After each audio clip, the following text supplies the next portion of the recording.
तो मित्रों देखते हैं अर्थव्यवस्था के बारे में। क्या है, प्रारंभ से जानते हैं अर्थव्यवस्था के लिए। तो यहाँ पर बताया गया है कि अर्थव्यवस्था एक प्रणाली है। अर्थव्यवस्था को एक प्रकार से एक सिस्टम बताया गया है। इस सिस्टम में कौन कौन सी क्रियाएं, कौन कौन सी प्रोसेस अप्लाई की जाती है, उन सभी के बारे में आपको बताया गया है। और यहाँ पर कहा गया है कि अर्थव्यवस्था की प्रणाली में उत्पादन, उपभोग, विनिमय और विनियोग की क्रिया को शामिल किया जाता है। इन सबसे मिलकर के अर्थव्यवस्था का निर्माण होता है। अर्थव्यवस्था के लिए बताया गया कि अर्थव्यवस्था की प्रणाली में इसकी क्रियाओं को शामिल किया गया। तो ये उत्पादन, उपभोग, विनिमय और विनियोग है क्या, तो इसका अर्थ जानते हैं। तो यहाँ बताया गया है, उत्पादन साधनों के सामयिक प्रयासों से प्राप्त प्रतिफल को उत्पादन बताया गया है। कि किसी भी मनुष्य द्वारा, किसी भी व्यक्ति द्वारा कोई जो आपका प्रयास किया जाएगा, सामयिक प्रयास किया जाएगा, उसका जो प्रतिफल होगा उसे ही उत्पादन कहा जाएगा। उसी से अर्थव्यवस्था, अर्थ प्रणाली, अर्थशास्त्र की प्रारंभ व्युत्पत्ति होती है। आगे कह रखा है कि अर्थशास्त्र के लिए जो सामयिक प्रयास किए जाएंगे उसके लिए साधन कौन कौन से होंगे। तो सबसे पहली बात आती है हमारे पास साधनों के लिए। तो साधन, जो उत्पादन के साधन बताए गए हैं वो हैं भूमि, पूंजी, श्रम और साहस। जैसे कि बता सकते हैं अंग्रेजी में लैंड, लेबर, कैपिटल, एंटरप्रेन्योरशिप। इसमें तकनीक और प्रबंध को भी शामिल किया जाता है। वह विस्तारपूर्ण अध्ययन अपन आगे की क्लास में करेंगे, लेकिन एक सामान्य परिचय के तौर पर अगर देखते हैं तो ये चार उत्पादन के साधन माने गए हैं: भूमि, पूंजी, श्रम और साहस। अगली कड़ी में देखते हैं कि भूमि, पूंजी, श्रम, साहस है क्या। तो कहा कि समस्त प्राकृतिक संसाधन जो भी हैं उन सबको भूमि की श्रेणी में शामिल किया गया है। अच्छे से याद रखें इन बातों को, बहुत ही मोस्ट और इम्पोर्टेंट बातें हैं जो बिल्कुल प्रारंभ से अपन देख रहे हैं कि समस्त प्राकृतिक जो संसाधन होंगे वो भूमि की श्रेणी में शामिल होंगे। बात आती है पूंजी की। तो पूंजी का निर्माण मानव द्वारा किया जाता है, इसलिए बताया गया कि मानव निर्मित समस्त संसाधन पूंजी की श्रेणी में रखे जाते हैं। पूंजी से तात्पर्य धन पैसे से ही नहीं है, यहाँ पर मशीनरी और प्लांट वगैरह से भी आपका आशय पूंजी से लिया जाता है अर्थशास्त्र में। तीसरी बात आती है आपके, जो तीसरा साधन बताया गया उत्पादन का वो होता है श्रम। और श्रम के लिए कहा गया कि श्रम को दो श्रेणियों में विभक्त किया गया, मानसिक एवं शारीरिक। दो प्रकार के श्रम बताए गए, मानसिक श्रम और शारीरिक श्रम। अगर कोई पेशेवर कार्य किया जाता है तो वहां पर मानसिक श्रम को अप्लाई किया जाएगा, जैसे डॉक्टर, सीए, वकील, अकाउंटेंट, शिक्षक, ये सब श्रम के तहत आते हैं, मानसिक श्रम के तहत आते हैं। और शारीरिक श्रम जहाँ पर शरीर द्वारा कार्य किया जाएगा, शारीरिक कार्य किया जाएगा, जैसे मजदूर वगैरह वर्ग से, और या कोई उत्पादन का, किसी फैक्ट्री में कोई उत्पादन प्रोसेस कार्य किया जा रहा है तो वो आपका श्रम के तहत कंसीडर किया जाएगा। दोस्तों देखें, अगला जो उत्पादन का साधन बताया गया है वो बताया गया है साहस।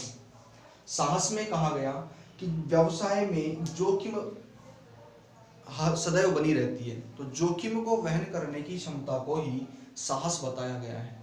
कि जो व्यक्ति जोखिम को वहन करता है वह साहसी होता है और उसके द्वारा किया गया ऐसा कार्य साहस कहलाता है। इसके बाद उत्पादन की जो प्रणाली है, अर्थव्यवस्था की जो प्रणाली है, उसमें दूसरा बिंदु आता है अपना उपभोग। उपभोग क्या है, तो कह रखा है उत्पादन दो चीजों का होता है, सदैव ध्यान रखें, वस्तु और सेवा।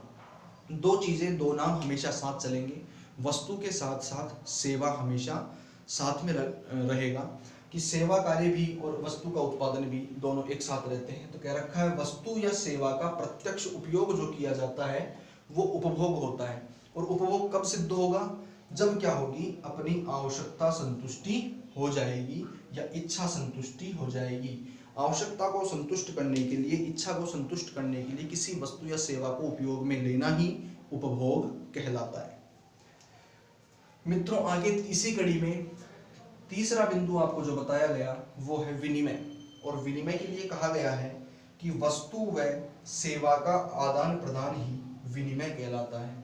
इसी के आधार पर एक वस्तु विनिमय भी अपन आगे पढ़ेंगे अगली कुछ अगली क्लास में, अगले चैप्टर, अगले टॉपिक पे। तो वहां पर वस्तु विनिमय के बारे में भी आपको बताया गया है।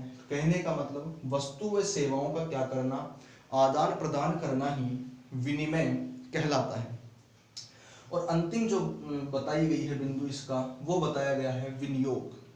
उत्पादन के लिए जो अर्थव्यवस्था के लिए जो आर्थिक प्रणाली है, उत्पादन की जो क्रियाएं हैं जिसमें उत्पादन, उपभोग, विनिमय और विनियोग को शामिल किया गया है, उसमें जो अंतिम आता है वो बताया गया विनियोग। और विनियोग क्या है, तो दोस्तों विनियोग के लिए कहा गया है यहाँ पे कि लाभ की आशा से अगर कुछ धन व्यय किया गया है, लाभ की आशा से, ध्यान रखें, लाभ की आशा से अगर कोई धन व्यय किया गया है तो उसे विनियोग कहा जाता है।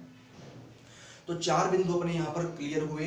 काफ़ी ऑब्जेक्टिव MCQs यहाँ पर इसमें कई एग्जाम में, कॉम्पिटिटिव एग्जाम में, 11th 12th और आपके +2 में, काफ़ी CBSE RBSE बोर्ड में, हर कहीं पर यहाँ से प्रश्न आपके MCQs बनते हैं, बहुविकल्पीय प्रश्न यहाँ से बनते हैं। तो ये चारों को याद रखें कि अर्थव्यवस्था की प्रणाली में शामिल किया गया उत्पादन, उपभोग, विनिमय और विनियोग को।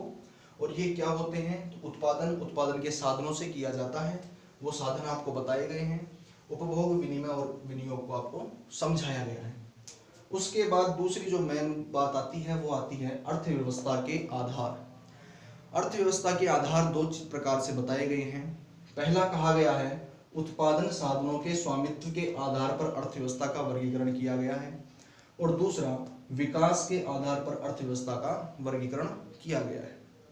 पहला चलते हैं अपन और देखते हैं कि उत्पादन के साधनों के आधार, स्वामित्व के आधार पर वर्गीकरण कैसे किया गया। तो 3 प्रकार की अर्थव्यवस्था आपको यहाँ पर बताई गई है, पूंजीवादी अर्थव्यवस्था, समाजवादी अर्थव्यवस्था और मिश्रित अर्थव्यवस्था।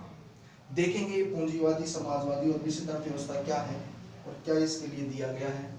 तो यहाँ पर बताई गई सारी बात आपको देखनी चाहिए कि पूंजीवादी अर्थव्यवस्था वह अर्थव्यवस्था है जहां पर स्वामित्व किसका होगा, निजी क्षेत्र का स्वामित्व बना रहेगा। और निजी क्षेत्र के स्वामित्व का उद्देश्य क्या रहेगा, अधिकतम लाभ प्राप्त करना उसका उद्देश्य रहेगा। ये 2 बातें आप ध्यान रखें। कई बार प्रश्न बनते हैं और प्रश्नों से पूछा जाता है कि साहब पूंजीवादी अर्थव्यवस्था का उद्देश्य क्या है, तो लाभ अधिकतमीकरण ही, प्रॉफिट मैक्सिमाइजेशन ही इसका क्या रहता है, ऑब्जेक्टिव रहता है।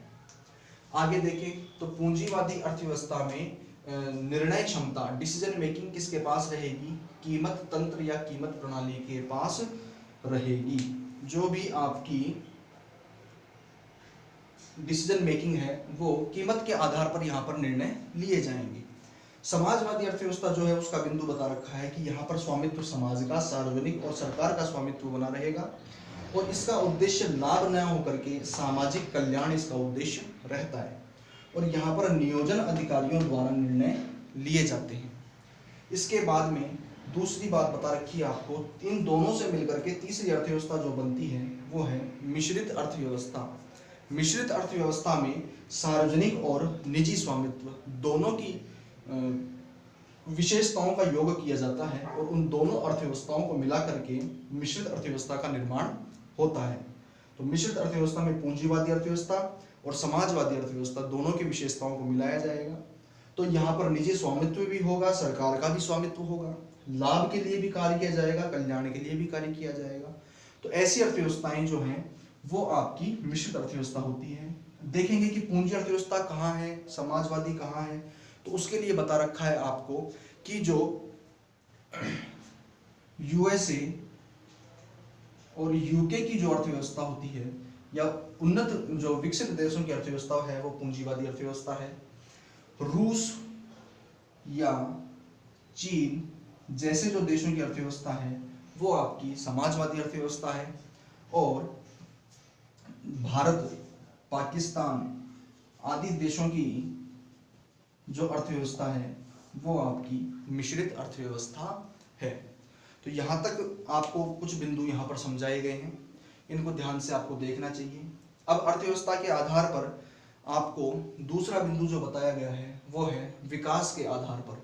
अर्थव्यवस्था का दूसरा वर्गीकरण विकास के आधार पर बताया गया है, और विकास के लिए देखते हैं इसका वर्गीकरण।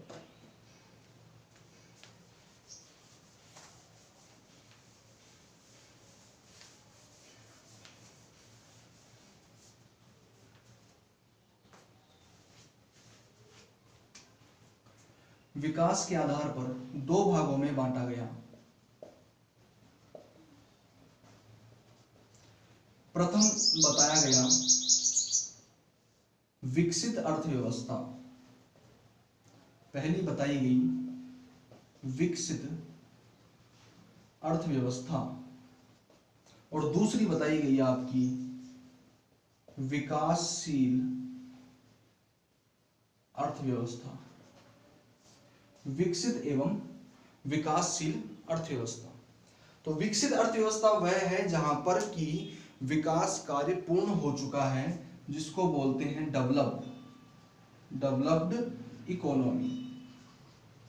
और जहां विकास कार्य चल रहा है उसको बोलेंगे डेवलपिंग इकोनॉमी, विकासशील अर्थव्यवस्था। भेद क्या है विकसित अर्थव्यवस्था और विकासशील अर्थव्यवस्था में? तो वो बताया गया विकसित अर्थव्यवस्था में प्रति व्यक्ति आय, सब कुछ अच्छा रहेगा तो प्रति व्यक्ति आय क्या रहेगी? उच्च रहेगी, अधिकतम रहेगी। प्रति व्यक्ति आय कैसी रहेगी? अधिकतम रहेगी। जो आपके आधारभूत ढांचा होगा, इंफ्रास्ट्रक्चर होगा, आधारभूत ढांचा होगा, वह उन्नत होगा। इंफ्रास्ट्रक्चर आपका डेवलप्ड इंफ्रास्ट्रक्चर, फॉरवर्ड इंफ्रास्ट्रक्चर होगा, ऐसा बोला जा सकता है। और इसके अंदर तृतीय बिंदु जो बताया गया है वो बताया गया है आपका कि साधनों का प्रयोग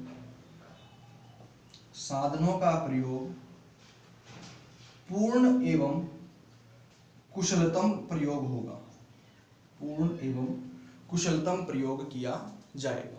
तो इसी के आधार पर कह सकते हैं कि साहब इसके बिंदु क्या बनेंगे विकासशील अर्थव्यवस्था के?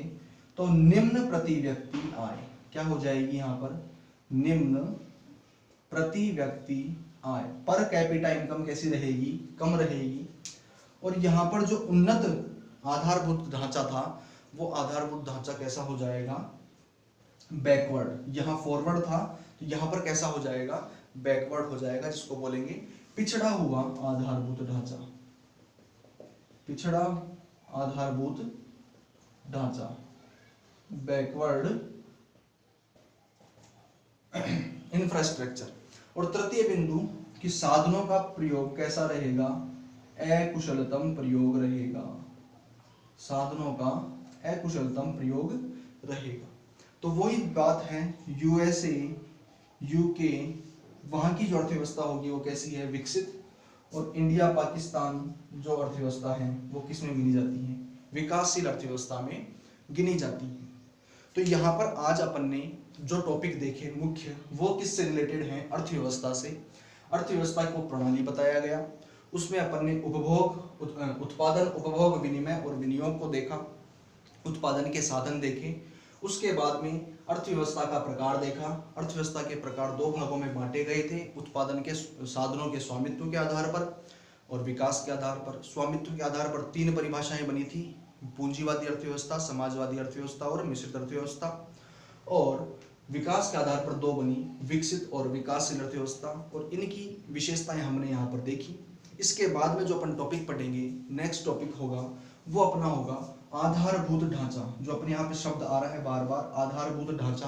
तो काफ़ी प्रॉब्लम्स रहती हैं कि ये इंफ्रास्ट्रक्चर एक्चुअल में होता क्या है। तो इस इंफ्रास्ट्रक्चर के बारे में अपन नेक्स्ट क्लास में देखेंगे। धन्यवाद।